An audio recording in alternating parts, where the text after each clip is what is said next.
মুহতারাম হাজিরিন, তিনটা পয়েন্টে আলোচনা বলেছিলাম। এক নম্বর হচ্ছে আরশ কেমন, দুই নম্বর হচ্ছে কারা কারা আল্লাহ তাআলা আরশের ছায়া নিচে জায়গা পাবে, তিন নম্বর পয়েন্ট কোন সিচুয়েশনে কোন পরিস্থিতিতে আল্লাহ তাআলা আরশের ছায়া নিচে জায়গা দিবেন, তখন এই ছায়াটার প্রয়োজন কতটুকু হবে। কেউ যদি বলে না আমি আরশের ছায়া নিচে যাব না, সে থাকতে পারবে কিনা? তাহলে আসুন, নবী করিম সাল্লাল্লাহু আলাইহি ওয়াসাল্লাম বলেন, ইউহশারুন নাসু ইয়াওমাল কিয়ামাতি হুফাতান উরাতান গুরলা কামা খুলিকু সুম্মা ক্বারা কামা বাদানা আউওয়ালা খালকিন নুঈদু ওয়াদান আলাইনা ইন্না কুন্না ফাইলিন। আল্লাহর হাবিব বলেন, ইসরাফিল আলাইহিস সালাম যখন দ্বিতীয়বার সিংহা ফুৎকার দিবেন, প্রথমবার ফুৎকারে কিয়ামত হয়ে যাবে, সমস্ত মানুষ মারা যাবে, এভাবে অনেক বছর চলে যাবে। আল্লাহ তাআলা দ্বিতীয়বার যখন ফুৎকার দিবেন, দ্বিতীয়বার ফুৎকার দেওয়ার নির্দেশ যখন দিবেন, ইসরাফিল আলাইহিস সালাম যখন ফুৎকার দিবেন, ইসরাফিলের ফুৎকারে সমস্ত মানুষ কবর থেকে উদ্ভিদের মতো উঠতে থাকবে, ঘায়ের থেকে মাটি ঝাড়তে ঝাড়তে উঠতে থাকবে। তাদের অবস্থাটা কেমন হবে? নবীজি বলছেন, হুফাতান উরাতান গুরলা, নগ্ন পায়ে নগ্ন শরীরে, খতনাবিহীন অবস্থায়, পায়ে কোনো স্যান্ডেল থাকবে না, গায়ে কোনো কাপড় থাকবে না, কলিজা ফাটা পিপাসা নিয়ে সকলেই হাসরের মাঠের দিকে দৌড়াইবে। সমস্ত মানুষ এই পিপাসার্ত অবস্থায়, গায়ে কোনো কাপড় নাই, পায়ে কোনো স্যান্ডেল নাই, এই অবস্থায় হাসরের মাঠের দিকে সমস্ত মানুষ দৌড়াইবে। পরিস্থিতিটা কেমন হবে? ফায়াকুনুন নাসু আলা কদরি আমালিহিম ফিল আরাব, প্রত্যেকটা মানুষ তার আমল অনুযায়ী ঘামের ভিতরে হাবুডুবু খাবে। ফামিনহুম মান ইয়াকুনু ইলা কাবাইহি, কারো ঘাম থাকবে হাঁটু টাকনু পর্যন্ত তার আমল অনুযায়ী। ওমিনহুম মান ইয়াকুনু ইলা রুকবাইহি, কারো ঘাম থাকবে হাঁটু পর্যন্ত।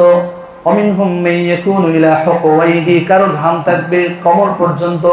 ওমিনহুম মান ইউলজিমুহুল আরাকু ইলজামা, নবী বলেন কারো ঘাম এত হবে সে তার মুখ পর্যন্ত তো চলে যাবে। ফাশারা রাসূলুল্লাহ সাল্লাল্লাহু আলাইহি ওয়াসাল্লাম বিয়াদিহি ইলা ফিহি, আল্লাহর হাবিব রাহমাতুল লিল আলামিন আঙ্গুল দ্বারা ইশারা করে বলেছেন কারো মুখে ঢুকে যাবে ঘাম। এমন পরিস্থিতি হবে। কেন হবে? কেন এমন পরিস্থিতি হবে? হাদিসের ভিতরে আসছে, নবী বলেন, তুদিনাশ শামসু ইয়াওমাল কিয়ামাতি মিনাল খালকি হাত্তা তাকুনা কামিকদারি মিলিন। নবী বলেন কিয়ামতের দিন কঠিন হাসরের ময়দানে সূর্য এত কাছে চলে আসবে, কামিকদারি মিলিন, 1 মাইল সমপরিমাণ। রাবী বলেন, ফাওয়াল্লাহি মা আদরি মা ইয়াকুনু বিল মিলি আমাসাফাতাল আরদি আমিল মিলিল্লাতী তুফতাহালু বিহিল আইন। রাবী বলেন, এই 1 মাইল দ্বারা নবীজি কতটুকু উদ্দেশ্য নিয়েছেন সেটা আমি বুঝি না। নবীজি সুরমাদানির মাইল বুঝাইছেন নাকি জমিনের 1 মাইল দূরত্ব বুঝাইছেন?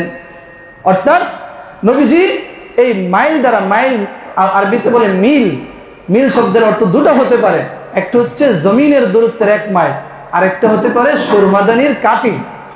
তো নবীজি এটা দ্বারা কোনটা বুঝাইছেন আমি সেটা বুঝি নাই। যেটাই বলেন 1 মাইল দূরত্বেই বলেন, কোটি কোটি মাইল দূরত্বের সূর্যের আলো আমরা চৈত্র মাসে গ্রীষ্মকালে আমরা সইতে পারি না, এসির ভিতরে থাকতে হয়।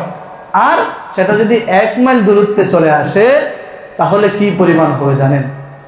কি পরিমাণ অবস্থা হবে? তখন আল্লাহ তাআলা আরশের ছায়ার দরকার পড়বে কিনা? কি অবস্থা হবে সূর্যের আলোতে?